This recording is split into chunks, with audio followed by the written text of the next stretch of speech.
This is a quick review of the line dance Outlaw as danced at the Cotton Eye Joe in Knoxville, Tennessee.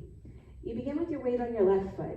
You stomp your right foot, twist your heel out in step. Then you stomp your left foot, twist your heel out in step.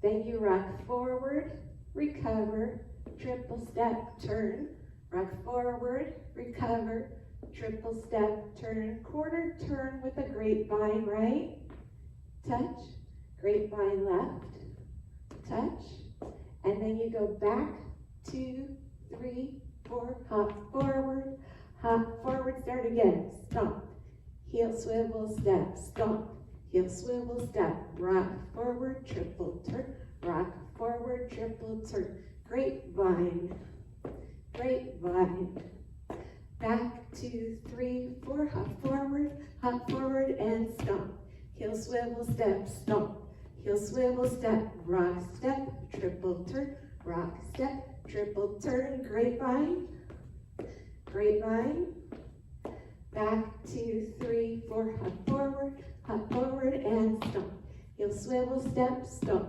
heel swivel step, rock step, triple turn, rock step, triple turn, grapevine, grapevine, back, 2, 3, 4, hop forward, start again.